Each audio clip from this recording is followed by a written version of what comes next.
If you don't have the team behind you, you have nothing. Even if you're good with investors, you're good with managing the board, you're good about putting decks and strategy together. If the team doesn't feel committed to you and behind you with confidence, you don't have anything. Even the action of doing it represents something to the team, that you are committed to them. Welcome to the CEOpeek show, where we uncover the essence of extraordinary leadership by interviewing CEOs with over 90% approval ratings on Glassdoor. Hello and welcome to another episode of the CEOpeek. Today I'm with Dylan Serota, the CEO of Terminal, which has 100% approval rates. So in a company that has also 4.5 stars, and that's quite awesome because very few people actually get 100% approval rate. There will always be one who will say something about the CEO. And so, hello, Dylan. Love to see you on the show. I'm really looking forward to this conversation. Dave, thanks so much for having me. Happy to be here.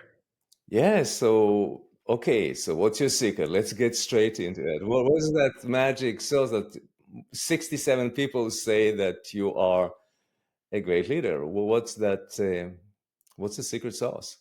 You know, until you reached out, I actually wasn't aware that I had that high of rating. And it was flattering that you reached out regarding that. And I say up front, I don't know that there's any secret sauce, one tactic, one thing you can do to hopefully have the support and enthusiasm from your team, but definitely grateful for the recognition. You know, I noticed actually that you're a co-founder that hasn't started originally as a CEO. You were Chief Strategy Officer, and right, if from your LinkedIn profile, and then so I'm very curious because that's really not that typical. A few people make changes, so if you would like to share what actually, I'm really interested in the dynamics between co-founders. You know, about how many co-founders. And because many co-founders struggle in relationship and actually, but between the roles that they play in organization from day one. So I would love to hear from you about your transition, what happened, and what can other co-founders can learn from that experience. I'll go through a little bit of the history of Terminal because we were founded and created in a unique way, dissimilar from probably many startup founding stories. And I'll actually go back one more chapter. So before starting Terminal, I worked at a startup called Eventbrite that was based in San Francisco. I joined when it was a small team, ended up going public. Right before it went public is when I left to start Terminal. A lot of the inspiration, the insights that I had from my experience there led me to want to start Terminal. But I was unsure the best way to go about it. And I ended up getting recruited by a startup studio called Atomic Ventures to start the company within Atomic. So Atomic is a venture studio that creates companies, and they help with a lot of the back office management, the ideation, but also the co-founder creation. So when I came into Atomic, I actually met my co-founder that they paired with me and said, hey, I think you guys would actually be a really good duo. And his name was Luke Finney. Luke, still a very close, dear friend. He had a background in the Navy SEALs, very operationally focused, very different than kind of my product background and experience. And they put us in a room basically for a weekend. And we decided, yeah, this vibe works. We can do this. And we're both very enthusiastic about the idea for what we want to create that eventually would become Terminal. So the two of us started within the venture studio, and the early stages is this real incubation. It is, can you come up with the business plan, the business model? Can you prove out that there's real roots to this business? And so we were doing that within the broader ecosystem of Atomic Studios. We got traction, we raised a little money, and I was operating at that time as the general manager of the company. And that's kind of the way that it was structured at the time, that you become the GM of what is a project that hopefully will become a company. And as we were looking to go to that next level beyond our seed stage, one of the advisors at Atomic had a background in a similar space, and we kept kind of trying to monopolize his time to get insights on what we should do and the thinking. And it ended up being an opportunity where we brought him in to be the CEO of the company at a pretty early stage when we were just about to approach our Series A fundraise. And so I moved at that point from kind of GM, which was quasi CEO, into the role of chief strategy officer. So I had my other co-founder, and then we had a CEO kind of stepping in at a fairly early stage, but the dynamic between the three of us was really strong. And so that kind of trio ended up carrying through several years of very high growth, exciting growth. And then, given the nature of our business, and we can dive into this more, we really took a big hit in back half of 22, like many growth stage tech companies did. And that was largely because our core customer were these late stage growth technology companies.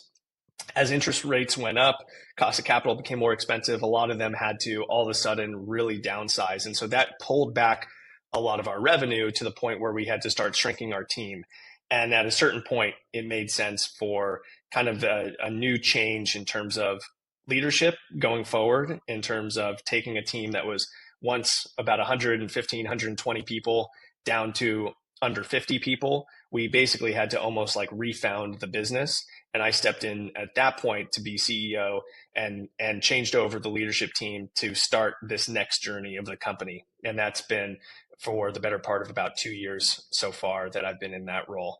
Very close with my co-founder, Luke. He ended up leaving about 3 or 4 years into the business to go start another company. He was very oriented around kind of the earlier stages of company building, but remains, close to me and a close supporter of the company. So I think we've done a great job as far as the dynamics between the co-founders and the leadership, but we did have to make tough decisions when we had to kind of retrench the company at the beginning of 24, and very excited and very enthusiastic about. Thank you for sharing. Remind me a little bit of, reminds me of a matching. I met my wife on match.com. So it was like atomic, match co-founders, and we were in different countries. So we were actually communicating like for 3 months until we date for the first time. So you learn to know somebody very well before you go to bed with them for the first time. So it's kind of a matching, yes, and that's kind of a fascinating story. Yeah, it was interesting. We luckily hit it off well. It would have been pretty awkward if we were like one of us was, this isn't going to work out, but it ended up being a really good match. Different backgrounds, but very complementary skill sets that ended up working well together. And it was really a leap of faith at some point. You can get to know someone if you ask the right questions, I think, over a short period of time to understand what are their motivations, what are their values, what do they care about. And we got to that level of, I think, just transparent communication to the point where we felt, all right, let's take this leap of faith. We were both pretty excited and enthused to build a company, and worked out. So how is that, since this is your first CEO job, how did you evolve through that? There's no CEO school. You learn from others, but suddenly you run a company, and as it grows, and you evolve as the company evolves. So do you see any pivotal moment in your leadership that you felt like I need to change, or something more deeper that in me needs to, in order to serve the company? Yeah, it was daunting to think about stepping into the role of CEO, being chief strategy officer. There's something beneficial about being able to be influential on the direction, the mission, the vision, the values, and overall strategy, but not have to be the final decision maker over everything, and not be the one that everyone is looking to for, strength and resilience. That obviously changed when when the board asked me to step into position as CEO. And to me, the first thing I thought about is got to get the team behind me and behind the direction of the company. If you don't have the team behind you, you have nothing. Even if you're good with investors, you're good with managing the board, you're good about putting, decks and strategy together.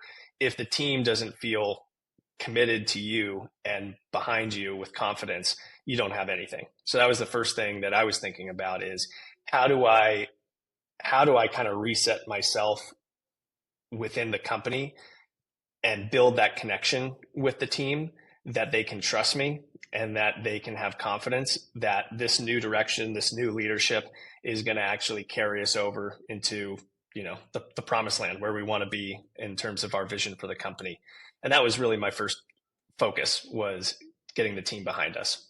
So how do you actually get commitment from the team members to the direction or one direction? How do you create both the alignment and the commitment to this direction? I think you have to speak directly to people and be open and transparent.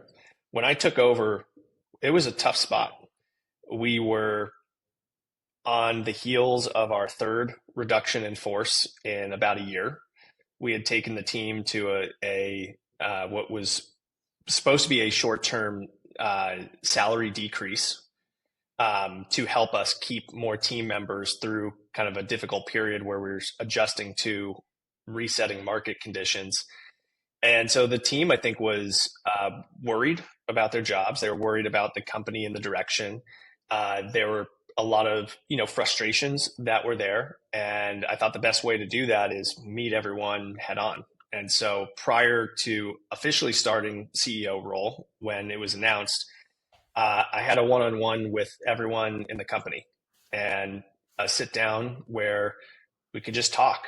They could ask questions. They could air what's bothering them, but also try to get some commitment where I could speak one-to-one to them and say, hey, here's where I see us headed. Here's why I'm excited. And here's why hopefully you can trust me in what I say and what I do is going to carry.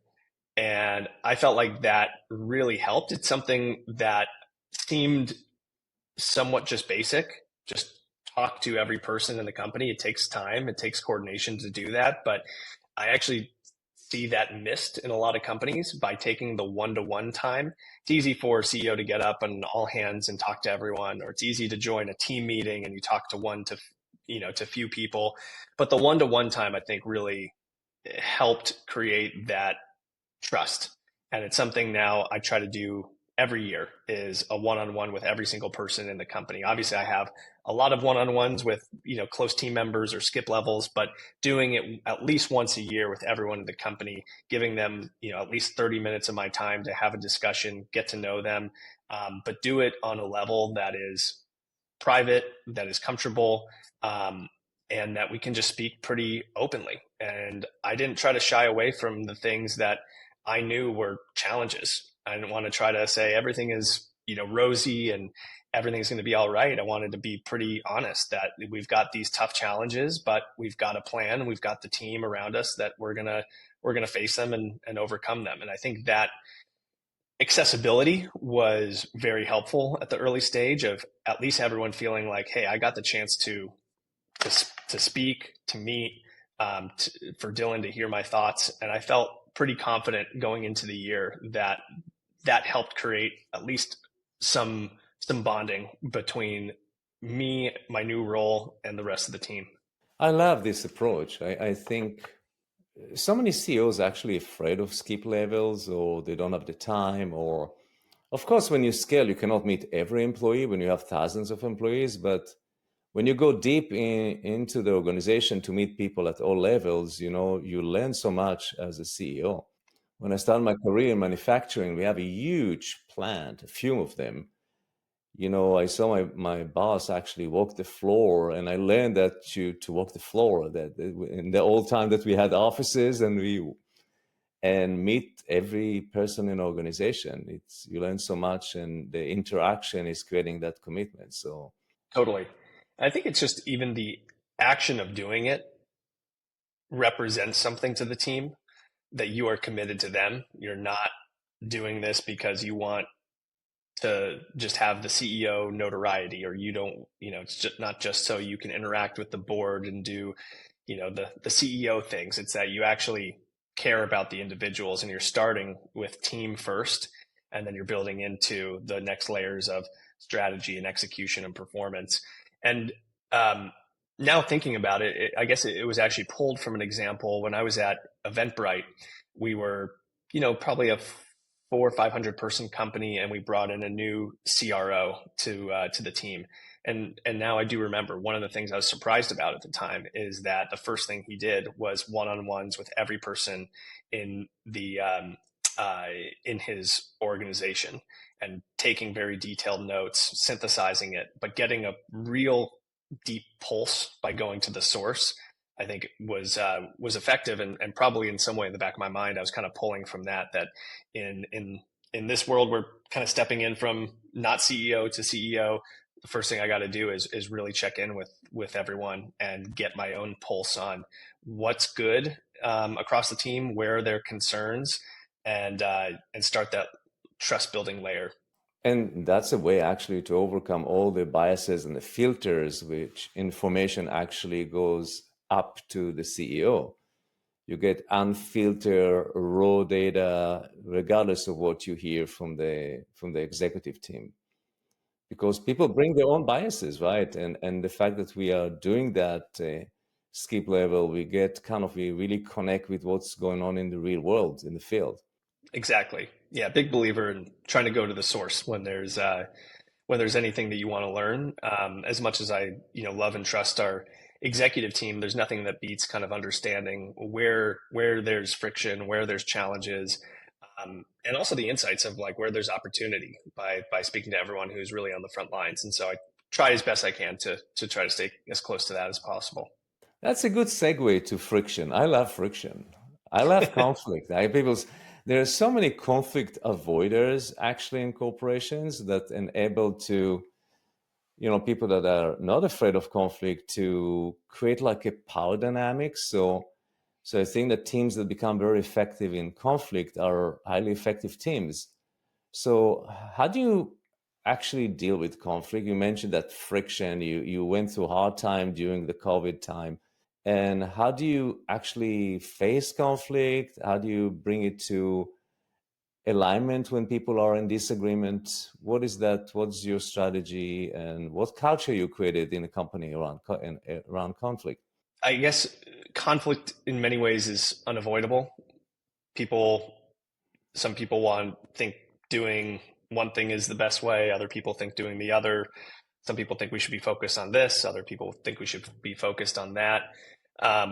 When I stepped into being CEO, I tried to really set the table with my team that, this is, I don't love the terminology, but like, this is kind of wartime.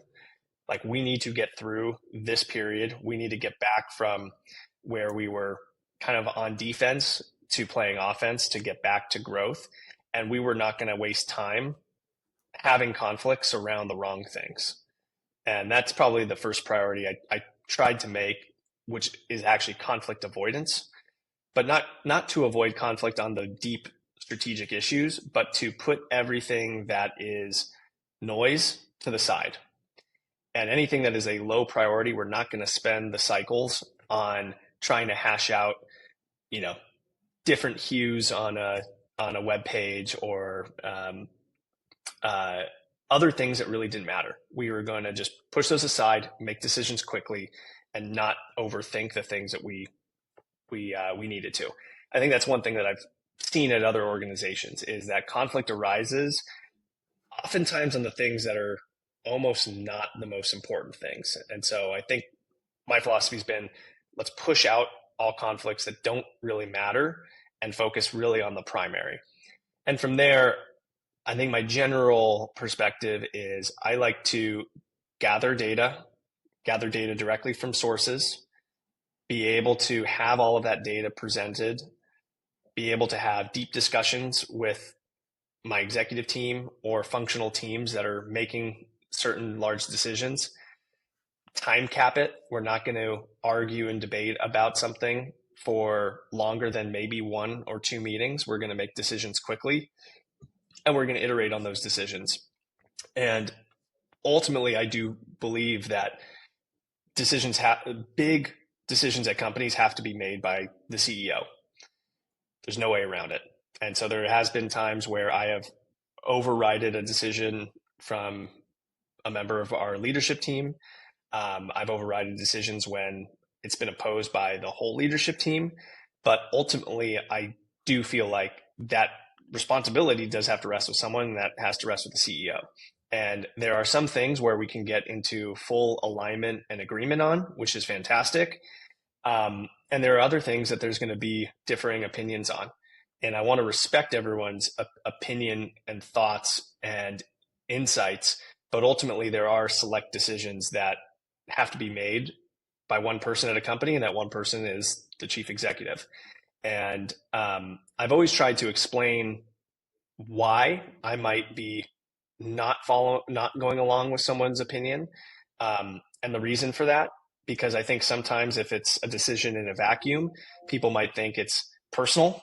They don't like, they don't like my opinion, and that's why they're not doing it. When it might be that there's actually these other aspects that I'm considering that are outside of that one person's purview. So I try to be as transparent on why we're making that decision, even if it does go counter to what maybe a very trusted member on my team says.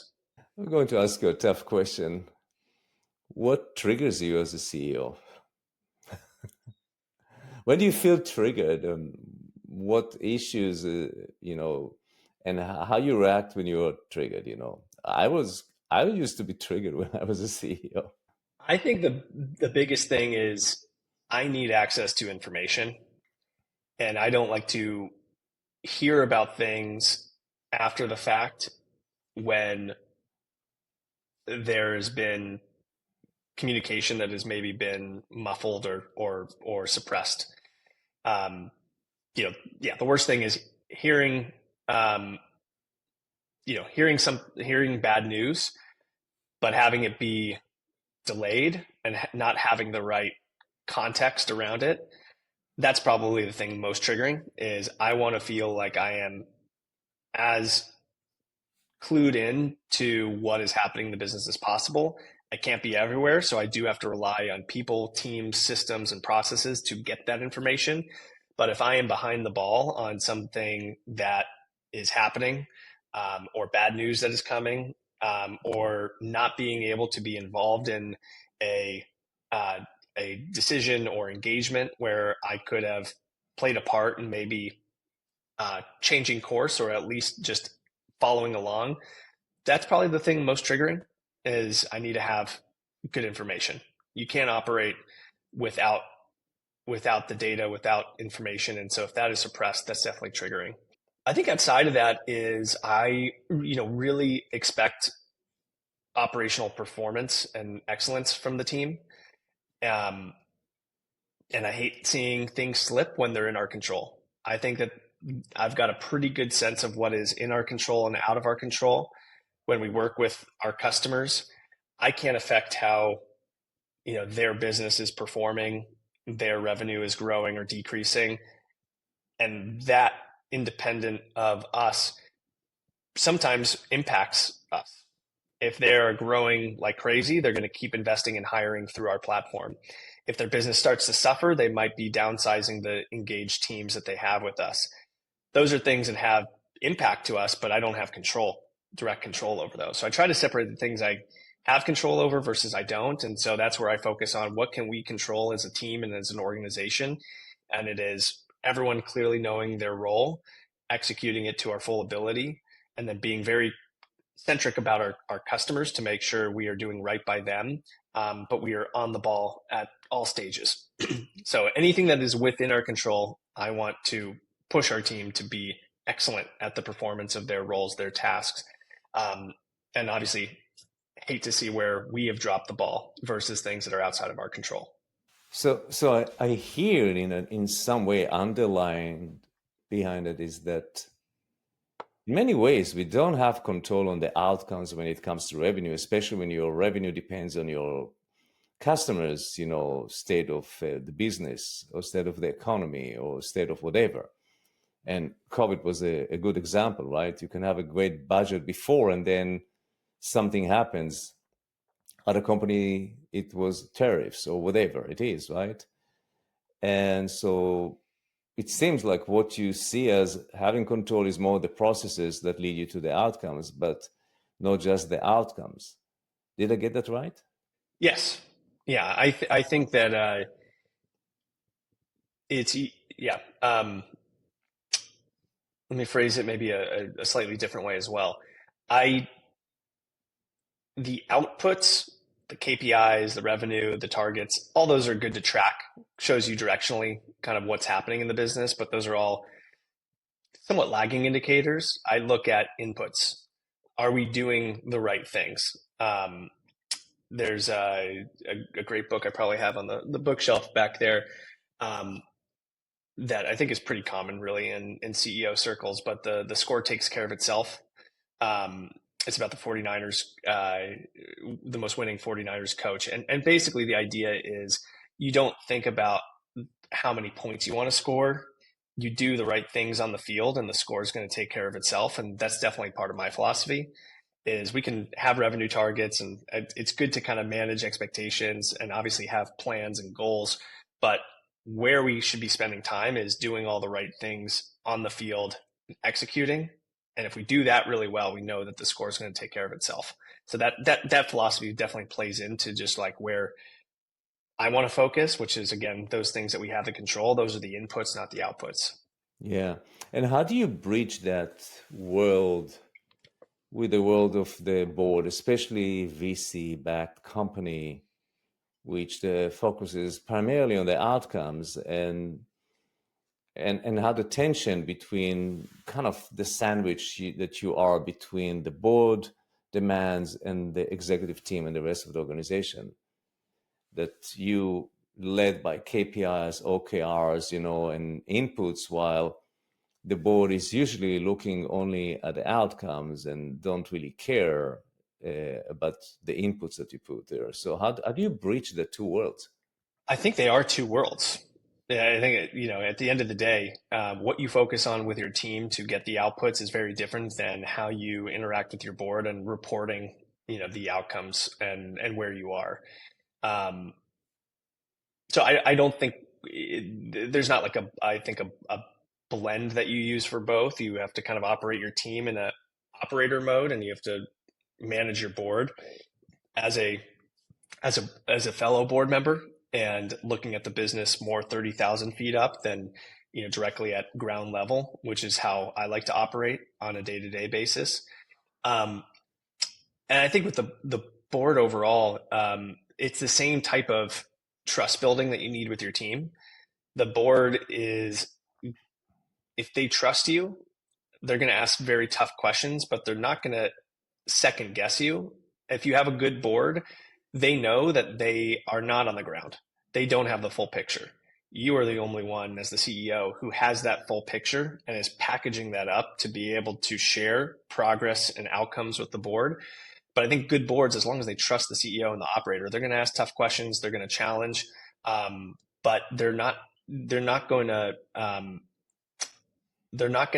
second guess the tactics and strategy unless there's reason to. And so I've tried to just create a lot of that trust and transparency with the board as I started out in the CEO role.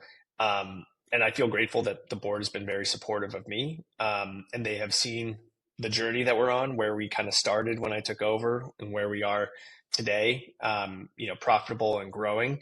And I think that trust is just something we have to constantly nurture between myself and the board and myself and the team.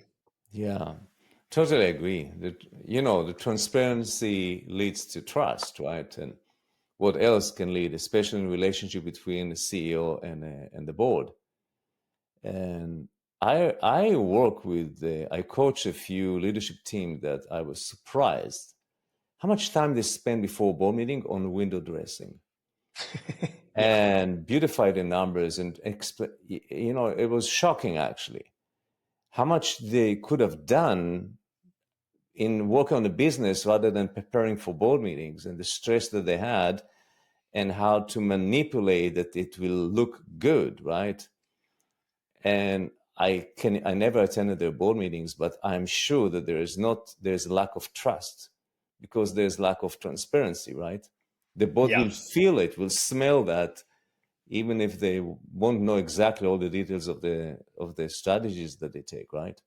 Oh, totally. Yeah, I think a board can typically see through that after one or two or three times, especially if you're painting a picture that looks like this and then the results come and they look different. And I think, depending on the company and the stage and the size, it's help it.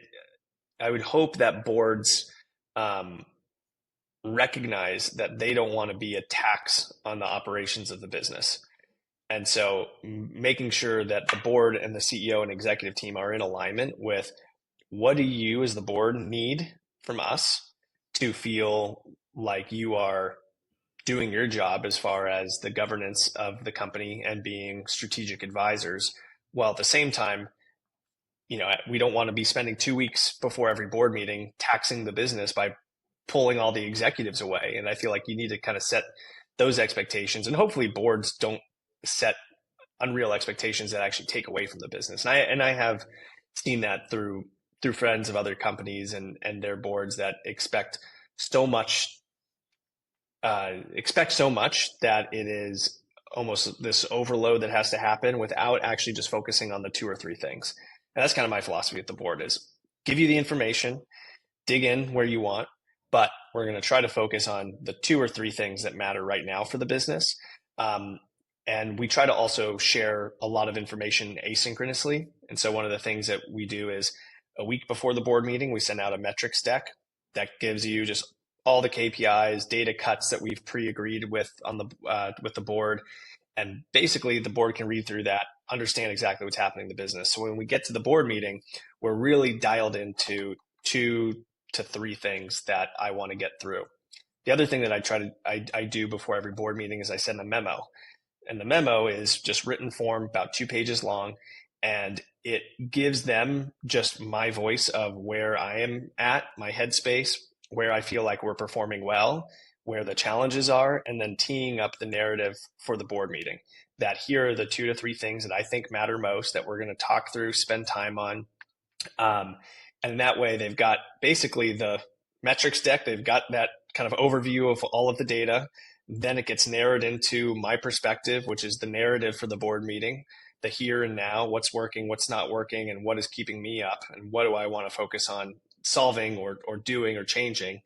And then when we get to the board meeting, we can really kind of cut to the meat fairly quickly without having to go through a lot of window dressing, as you called it.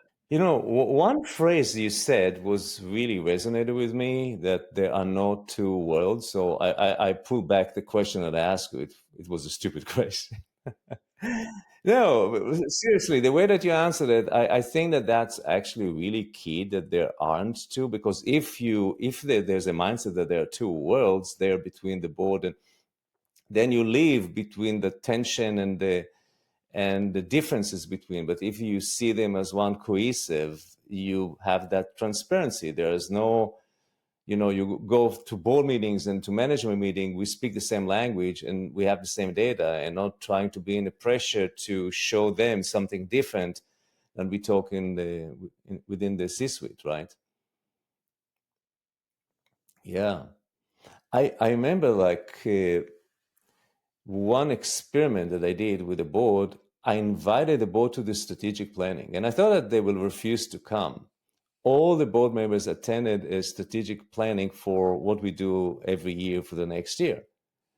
And we used I forgot this blue ocean strategy, as we brought a facilitator. I was a participant, and the board members, we had like 3 days breakout room. And of course they approved the plan because they were part of the plan. And by that, actually, I created a bridge between the executive team and they had so much appreciation because they attended. So yeah, I broke the veil between the board and the executive, but actually as an experiment, it was very successful, especially because we tarnished a few product lines that they would have never approved that without without being actually part of the process. So yeah, I totally agree with you. There aren't two worlds there. And yeah, so what do you tell, the audience that nobody in the company knows about you? What's one thing that nobody knows about you? Even your team, even your team. I want it to be juicy. I don't know. I'm racking my brain. I feel like my team knows me pretty well. I mean, most at least my close executive team. We're in close contact and understand what's going on in everyone's personal lives outside of work. I think most of my team might not know that for uh, for a while I wanted to be in the concert business. I wanted to put on music festivals and concerts. That was kind of my my younger dream, and one thing led to another, and I ended up getting in touch with Eventbrite. But I in college, and I had the kind of that vision of being a concert promoter. And what did I end up doing? I'm building a global talent marketplace. Quite a left turn from the concert world, but probably something most of my team doesn't know about me. And I forgot to ask you when we checked in, are you in relationship, family? I'm married, and we have three kids. We have a 5-year old, a 3-year old, and a almost 1-year old. And yeah, the day I still remember it. The day I started as CEO officially was the day we found out we were pregnant with our third kid. So that was quite a What a nice day. kind of surprise moment, quite a day, something I'll never forget. Our first child was born, 5 years ago. It was right when the pandemic was starting, and so that was a big change. A lot of things changing with the business and adapting. A lot of uncertainty, and then to throw kind of our first kid in the mix, then our second kid, and then our third kid starting when I was CEO. Totally new perspective on leading, time management, responsibilities that has obviously evolved over the last 5 years of starting a family. What is that specifically, that perspective that changed when you had a family? Time management is probably the most important thing. Like, it is not as fluid as it once was. When I was starting the company, um, I was dating my girlfriend at the time, who's now my wife, but we were didn't have a lot of responsibilities. So, I could go to the office and stay until, 7, 8 o'clock and get things done, but also kind of think and explore. And I probably wasn't as effective with my time. Now I have to be very thoughtful around what I spend time on and the hours between when the kids are at school and when being a father and a dad and a husband start again later in the day. I got to be 100% focused. And I think I've got a whole new respect, kind of going back to when I was a younger employee and there were parents that were working alongside me.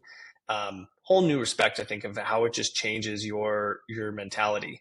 Um, I also just think motivation wise too. I wanted to start the company because I believed in the mission overall. I felt like there's a huge opportunity, something that was being untapped, and I really liked the excitement of building something. And so it was the combination of the market, the opportunity, building something. And when you start to have a family, it's the other responsibilities too. It's, I want to build something that my family's going to be proud of, that can provide the life that I want for my family. I want to have the success not only for me, but to be able to share that, and to set a strong example. And so I think the shift of time management is very key. And then the shift of the motivation, it's not just for me anymore, it's for us. That changes the way that you approach things. And I think the seriousness in which um, you can take the responsibility.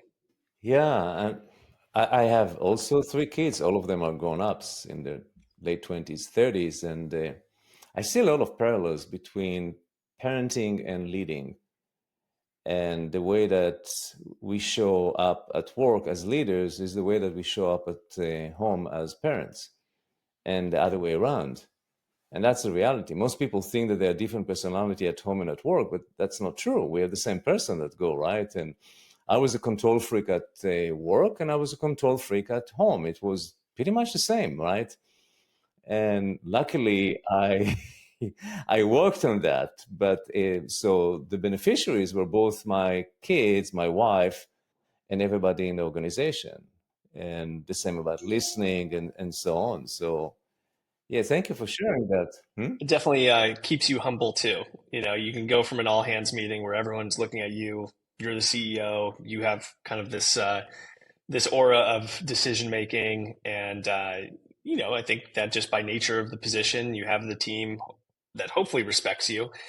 And I can wrap up with an all hands meeting and have to go change 3 dirty diapers. It brings you down to earth very quickly. That you know, you're a human. You're not just your role and position and the way in which you want to lead. And I think it brings that humility by being a parent. That even if you want to control everything in your company, there's no way you can control a 3-year-old. Let me tell you. As much as I want to use like logic and reason on my 3-year-old, it doesn't click yet, which is totally fine, you know, and that's that age and it's fun and it's amazing. But it's it is a humbling balance to be splitting time between, you know, father of young kids and then CEO of a startup. Yeah, but when you learn to listen to a 3-year-old, you learn how to listen to every executive on the team. Definitely teaches you patience. Absolutely. Good, Dylan. Anything you want to end with? Any closing words that you want to share? None that I could think of. I appreciate the time. I think you dove into some interesting areas that you know, I probably haven't taken as much time to reflect on. I'm so focused on the here and the now. So I've enjoyed trying to open up as much as possible and kind of reflecting on my journey and the things that I've probably just pushed back into the back of my mind to bring those to the forefront through this conversation has been great. So I very much appreciate it. Yeah, me too. I really had fun. I really enjoy your authenticity and the way you show up. And yeah, I'm glad you joined us on this show. And yeah, thank you so much. Thanks, Dave. And thank you for listening. And I'm looking forward to see you in the next episode.